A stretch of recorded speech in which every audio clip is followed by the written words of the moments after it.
Welcome to the Portage Health Foundation podcast. My name is Michael Babcock. I am your host. We are here Friday morning after Thanksgiving, and I want to show off my mug. Woohoo! For those who are, yeah, right. For those who are Yep. just listening, it's a Little Brothers Friends of the Elderly mug. I got this last year when I went and visited Cathy Kass-Aten for the this interview to talk about all kinds of stuff with Black Friday. So, Cathy, welcome to the podcast. Tell us a little bit about yourself and the Little Brothers. Thank you, Michael, for having me. It's a pleasure. So I'm the executive director of Little Brothers, and I've been in the copper country since 1986. Originally grew up on a farm in Iowa, so just been working with the organization though since 1982, actually. And Wow. um, yeah, my heart is just full of Little Brothers. I just think it's such a great organization. And actually, for people who don't know about Little Brothers Friends of the Elderly is a volunteer-based nonprofit organization that actually originated in France in 1946 and now exists in 10 countries. And we are one of 6 chapters in the United States. We are the only rural program of Little Brothers throughout the world. So we're really proud of that. And Little Brothers works with people 60 and older who really identify as being lonely, don't have family in their lives either because they've outlived their families, or a lot of their families are out of the area or just not able to help. And our services are all based on friendship. I love that attitude. And one of the reasons that when we talked about scheduling this, you said Friday after Thanksgiving, I was like, that's awesome. Because yesterday is one of your busiest days of the year. I had a couple of people in my family go out and help deliver for you guys. And I know dozens of other people went out too. Tell me a little bit about what you guys did yesterday for Thanksgiving. So yesterday we actually delivered over 1,000 home delivered Thanksgiving meals with turkey and dressing and all the traditional turkey Thanksgiving sides, I guess. But we did this through 5 counties, so we had 9 sites, and Wow. all the sites just we had our tried to have as minimum of a crew as we could to do all the food prep at the sites, and then had our volunteers signed up ahead of time to come to each site and deliver. But this year is definitely a shift because normally we have sit down dinners. We're not able to do that, but we were able to do all home delivered meals. But our focus was really on safety this year. Obviously, with the virus, we didn't want to take any chances. So I think we had a very significant safety plan that we put into place at all sites. So um, we're still getting feedback, but I think overall it was really a great success. I love it. And we're going to talk a lot about the stuff that has affected you guys with COVID near the end, because I think it's really important to talk about, because what you just said is a huge shift. That's the big, your office and the big area you have for meals and that. Tell me about what it's like in that office, and how many people usually stop by, and what that kind of thing is normally like on a normal year.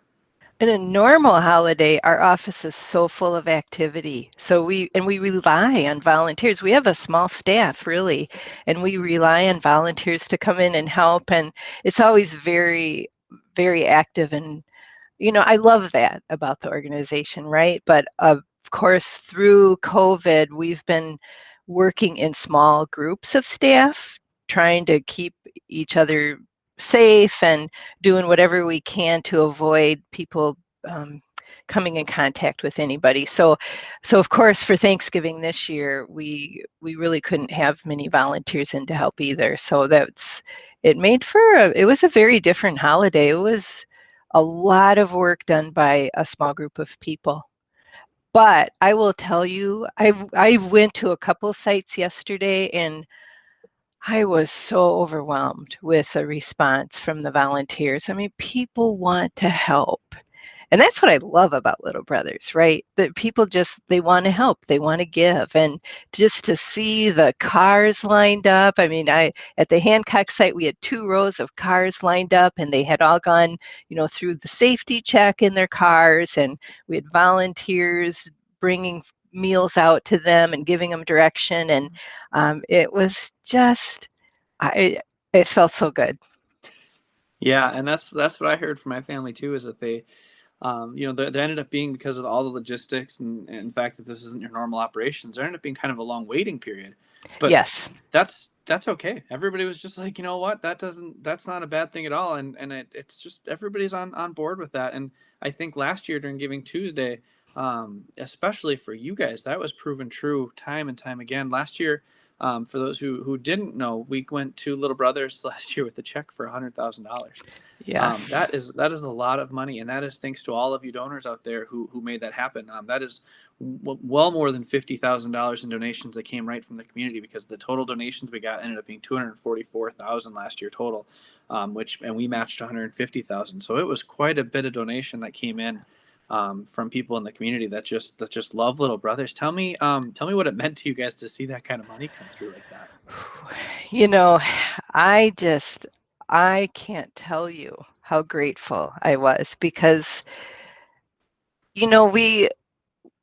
we're asking for money a lot, Mike. I mean, we know that. We're hitting up the community throughout the year, and we just, we know that people only have so many resources, but that just, when I saw that check, I was just, I was overwhelmed. I couldn't believe it. And that was amazing. And, I think what that tells me is that people do believe in what we do, and I think people see what we do, and that's really important. People need to know that we're out there providing services and really providing friendship to our elderly community. And I think that it shows the community embraces that. Right, absolutely.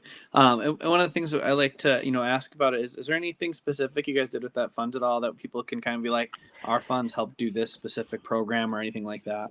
We use some of that to really beef up some of our outreach in Ontonagon and Baraga counties, because we are in 5 counties now. Yeah. What's the And fifth county? just Keweenaw. Marquette, Oh, Marquette County. Okay. yes. So we really used that money to try and focus efforts on Ontonagon and Baraga, which are so rural. So it's definitely more difficult to provide services in areas that the population is more spread out.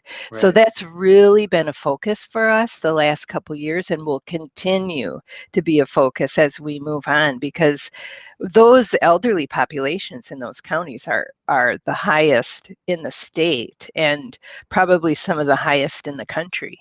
Yeah, absolutely. I know that was a big reason why, places like Copper Harbor and Ontonagon, there was a lot of fear about the coronavirus when it first came out, is because these are the people that are most, and honestly, if you look at the death rates in Baraga County, or sorry, especially Ontonagon County, Yeah. that's absolutely proven true. Their death rate's much higher than, the national, state, and UP average. So it's been Yeah. it's a population that definitely, needs to be served. Let's take a step back and talk about your experiences with Little Brothers. What was your first experience like? When did you first hear about the organization? What was that moment like when you realized what was happening here? Well, first of all, I heard about Little Brothers in one of my social work classes in down in Iowa at Loris College. And I thought it was such a great organization because they really emphasized their intern program. So it's an opportunity to commit to work for the organization for a year, and they provide you with a place to live and a small stipend. So I thought, wow, this would be a great way to get experience. And so I was able to get an internship with Little Brothers in the Twin Cities. So I started there in September of '82, and I think I just was hooked from the beginning, because really I love the whole philosophy of the organization, that it's not, the people we serve really truly are our friends. They're not our clients. They're our friends. And so my first few days on the job, I was given a list of elderly people. I was responsible for them. It was my job to get to know them, to visit them, to do things with them that we enjoy doing together. And I mean, it was really, I, I can't even say it was a job. And my elderly friends would ask me, "So, what's your job? What do you do? Or are you in school?" And I'd be like, this is my job. I love it. I I Oh, just go ahead. love that. I love Yeah. that about the organization. And I think that I was hooked. I can't help myself here. I'm gonna make a little bit of an office reference on the TV show. In that TV show, Michael Scott, the boss, that's his whole thing is he just goes to work with his friends. He just is hanging out with his friends. That is the mindset. And when you have that mindset, whether it's in an office setting like that or like you guys are doing, it makes the whole world a better place because really you do things for your friends that you wouldn't do for other people, and that's Right. what you're trying to do with Little Brothers is really just be friends with these people and make sure that they are able to take advantage of the things that they do. So let me ask you then, what brought you to the UP then, and tell me specifically, like Little Brothers, why are you guys in the UP? When there aren't any other rural areas that you guys serve. Well, actually, at the time, so my husband, Mike Aten, was the director here for 30 years. So when I first started, and you could stop me anytime, Mike, because I could certainly go on about this for a long time. But when I started at Little Brothers in Minneapolis, I met Mike right away because he had been an intern there. He worked with everybody there, and then he started Little Brothers up here. And at the time, the national organization wanted to try a rural program. And he Yeah. was familiar with this area, but they also did studies on numerous other areas in throughout the United States. And what they found with this area is that there was a high elderly population.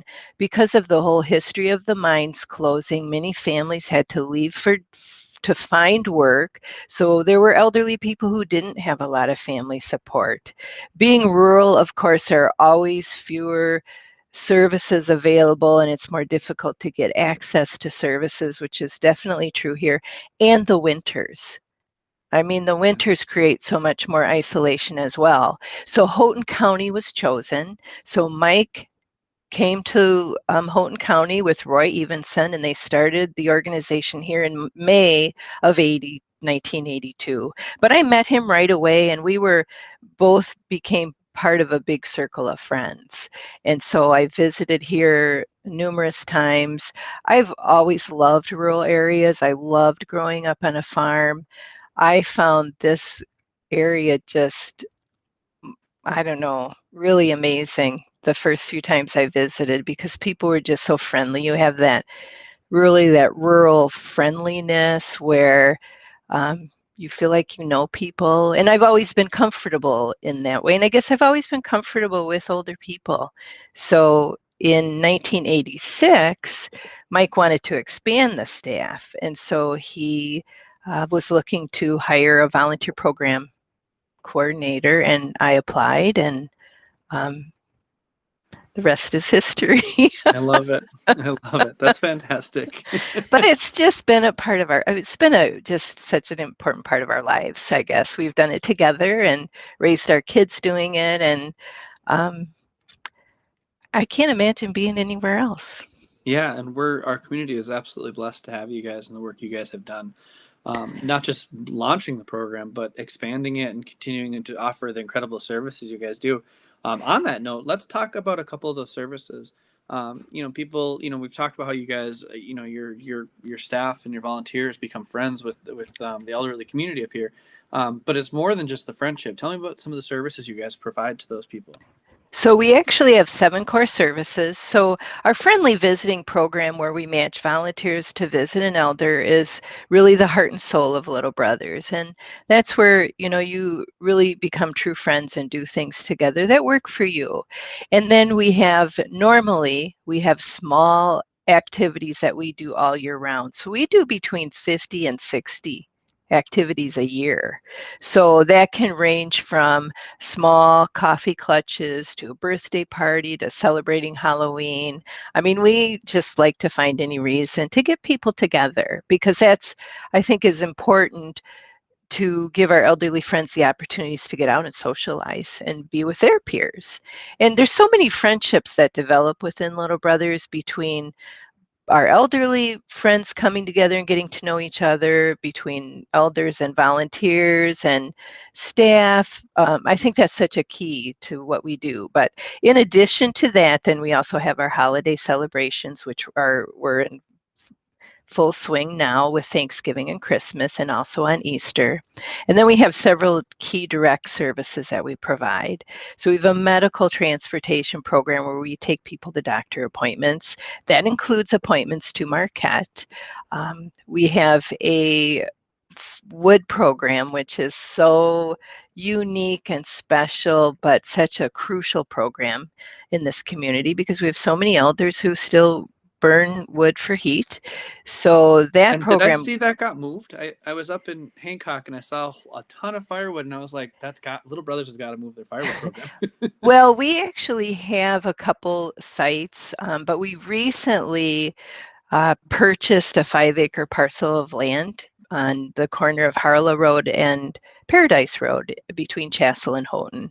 Okay. And for years, I mean, we've had a couple spots that we've used. So we've used the work camp up by the airport where we always get logs delivered there, and then they help us cut and split it. And then for years, we've been very fortunate to have a plot of land that Julie and Gary Beck just let us use. And we just have outgrown that. So we needed to get a bigger parcel of land. So that was one of our, I think, really significant accomplishments in the past year, that we were able to secure that and expand, because this wood program, it just keeps growing. The demand for it keeps growing. And so we were able to expand within need. So that's really important to us. And yeah, it's a special program for sure. And then we also have a food pantry. So we give food out every month to between 90 and 100 elderly people. And we have a loan closet. So people can come in and borrow wheelchairs, walkers, commodes. And that's really been a revolving door. It seems like that, even through COVID, that never stopped. People needed those items and people were able to donate them. And so that's really has been a surprising program in a way. And with everything that Little Brothers does, everything we do not charge anybody that we serve, because again, all our services are based on friendship, and you wouldn't charge a friend. Oh, I love that attitude. It's such a refreshing thing to hear. And if you want to see a little bit of behind the scenes on a lot of these things, if you go over to our Instagram page, our username is PHF Give. Last year I went on campus back when we could do things like that, and got to meet some of the people who are behind the scenes on that, including some of the international interns. Have you been able to do international interns this year? No, I mean, That's what once the virus hit, they had to all leave. And that's what I so figured. that really, that's 4 people who volunteer for us full time. So we really, we miss them, and we feel short staffed without them. Right. Hopefully that will pick up again once we get through the pandemic, because they're great. I mean, typically, and for people who aren't familiar with this, we have a partnership with Little Brothers in France and with another organization called World Horizon in Germany. And we get young people who basically do what I did back in the 82. They make a commitment and they come work for us for a year. And they really volunteer their time. A lot of them they want to improve their English, they want to get experience, and they bring so much energy and life to the organization. And I think our elderly friends feel really special that they get to know somebody from another country. I mean, it's just such a win-win. So Yeah. we miss them and we can't wait to get them back again. I bet. I bet. Yeah. So again, go to our Instagram page, check that out. PHF Give is and then go to our stories. There's a little thing in the highlights area on the top of the Instagram page, and scroll over until you find Little Brothers and watch the thing from last year. It was really fun. Also, make sure you follow us, because Giving Tuesday is only a couple days away. We're accepting Yes. donations already. phfgive.org/Giving Tuesday. Make your donation anytime. When you do that, make sure if you do it online, you select Little Brothers Friends of the Elderly. That way, I'll make sure the money will go to them. If you want to write us a check, you can also do that. 400 Quincy Street is our address. You can mail it to us, or you can drop it off in person. We have a little box outside of our door. We're on the 5th floor. Just put it in that box. We'll get it. If you do mail it or drop it off, make sure you note who that check should go to. You can split it between multiple organizations if you'd like, or just write it to one, whichever works best for you. Just make sure you get those donations in. And the other reason to follow us on Instagram is because there's a lot of exciting things happening here, and we want to make sure you follow it throughout the process. We've been doing a countdown, getting closer to Giving Tuesday. We've been highlighting all of the different states our donations have come from. We're up to 17 different states we've had donations come from. Yeah, that's amazing, and they're all over. I was really surprised, like Idaho, Washington, Mississippi, and of course the regional ones, but they just keep coming in, and that's been exciting. So we'll continue to update that. Last year we ended up with 558 donors. This year we're already around 200, I think. Awesome. So we have a long ways to go, and it'll be interesting. We've also been updating our thermometer with how much money we've raised so far.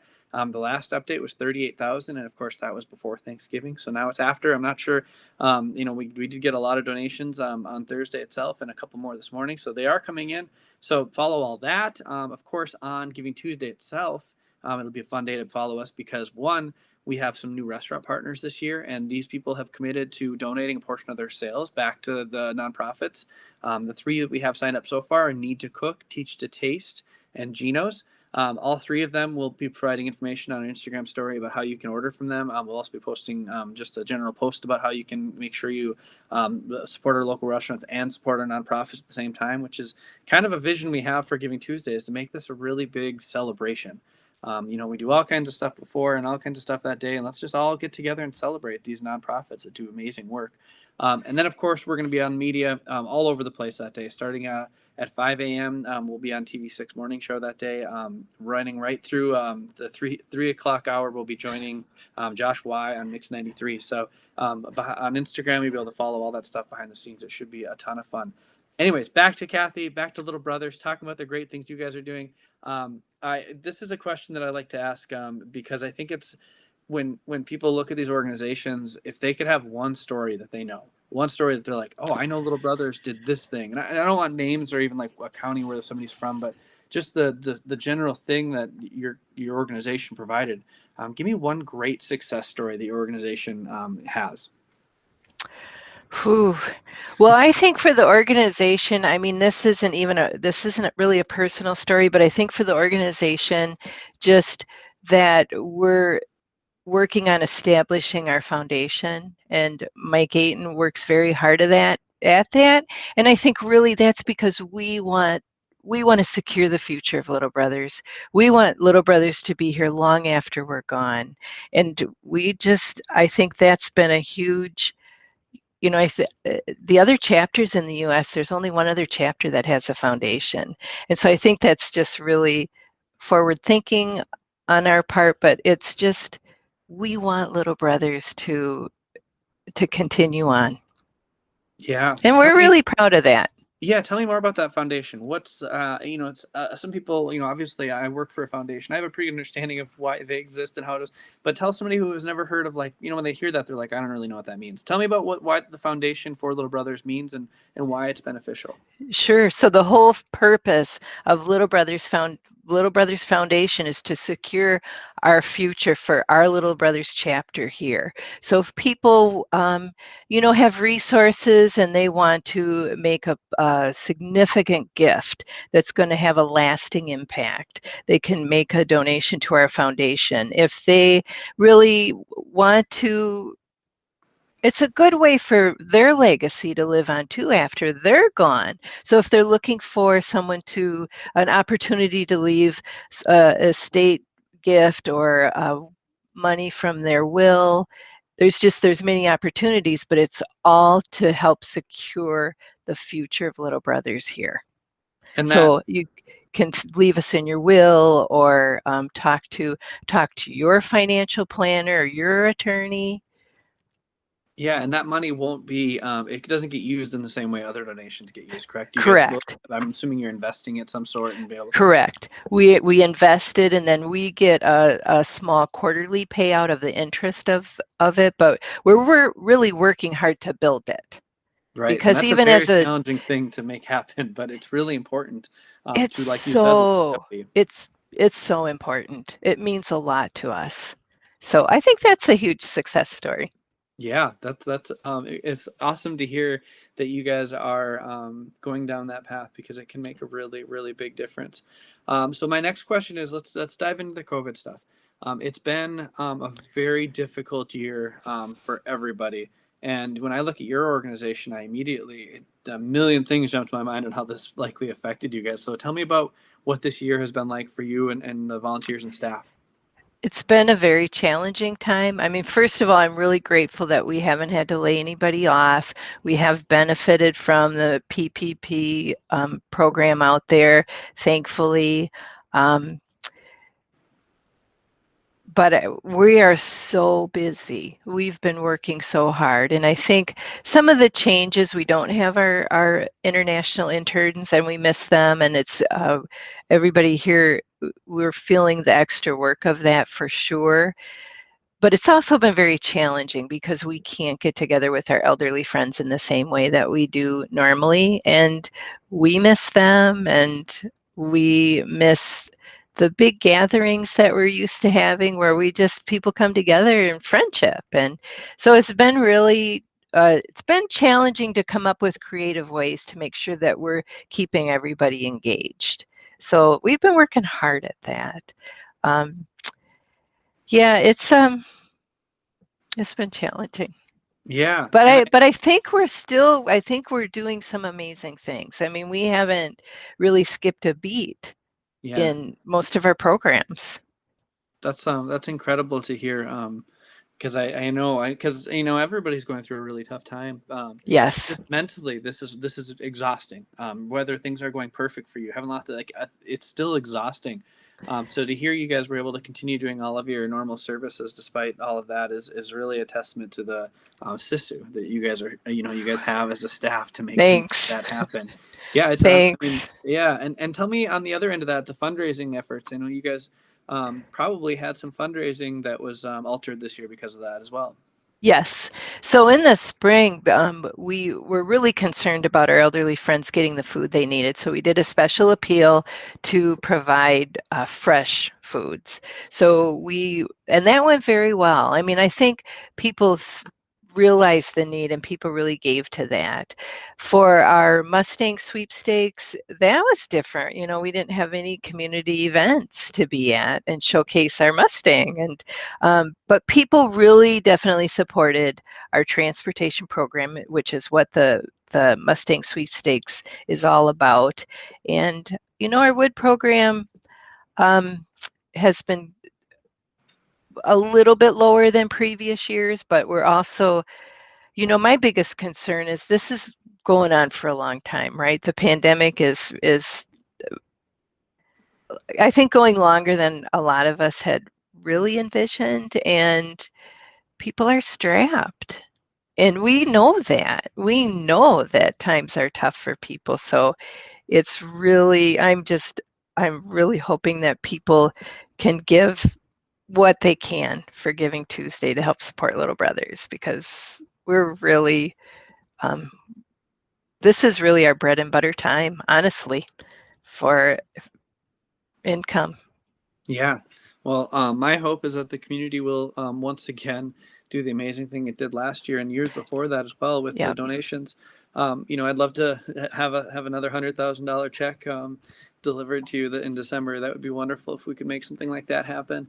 And one thing I do want to mention to those who are considering donating this year is with the CARES Act associated with COVID, there was a provision that makes it so you can, and I don't want to get into the exact details of this, but there is an additional tax benefit for making donations this year to nonprofit organizations. So if that's something that you care about, check out our social media feeds. We'll have an article that kind of has a basic explainer. But if it's something you really care about, make sure you talk to your financial planner or any your tax person that you work with to make sure that you're able to utilize this because it's something that can double the benefit for you and your family. It can also double the benefit for the organization you donate to, and then of course with Giving Tuesday being part of that, it'll double the benefit for everybody because Yeah. we're going to be matching up to $200,000 in donations this year, which is amazing.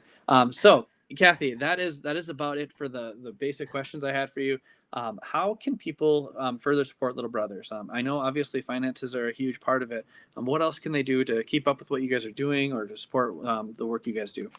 Well, we still need lots of volunteers. All of our programs need volunteers, and whether it's visiting somebody and that looks a little different now. Mostly that's phone contact and a lot of friendship mail. Our transportation program definitely needs volunteers to transport people.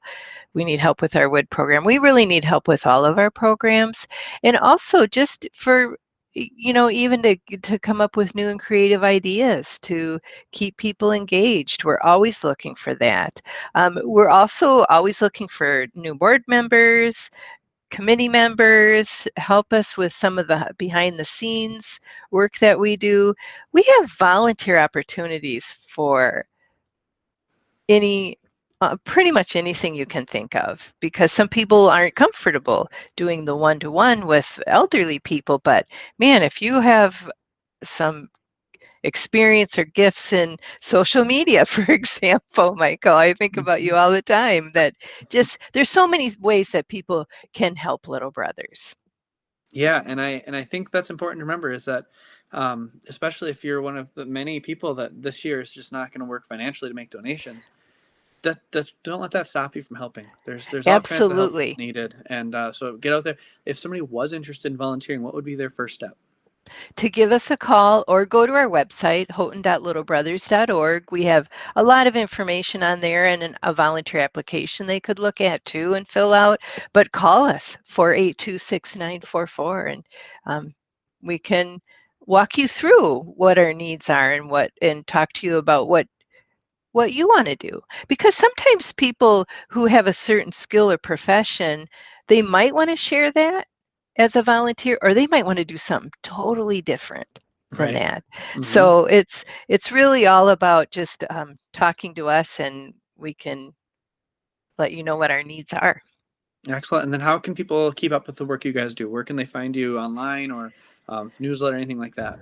We have all of our information our newsletter and everything on our Little Brothers website. We do Facebook page. We do a little bit of social media, which is something we need to do more of, and we need help to do that. So,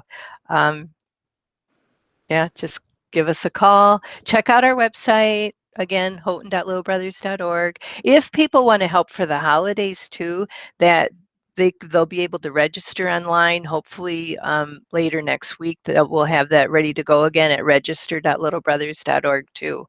So we do have quite a few needs coming up the month of December, between our Christmas hot meal deliveries, but also Christmas food boxes that we get out and Christmas gifts that we deliver.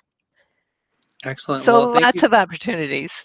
Yeah, and so if you're listening to this, make sure you and you're interested in helping, make sure you do that because there's a lot of opportunity there. And if you're interested in making a donation, phfgive.org/Giving Tuesday. Make your donation. We're matching up to $200,000 in community donations this year. And of course, if you're listening to this after, go to that website. There's a donate button for Little Brothers directly. You can make that donation to them or help out in any other way Absolutely. that you can. Because these organizations are really important to what we do here. So I want to thank you so much, Cathy, for being on Oh, here. thank you, Michael. Thank the Portage Health Foundation for all you do for the community and for Little Brothers. Thank you so much. Well, that means a lot to hear that because we're doing our very best to improve our community in whatever ways we can. So thank you guys so much. And again, subscribe to the PHF podcast. We put up podcasts not at a regular cadence, but throughout the year, all the time, talking about the different projects we do and different partners we have. So thank you so much, Cathy, and thank you guys for listening. Thank you.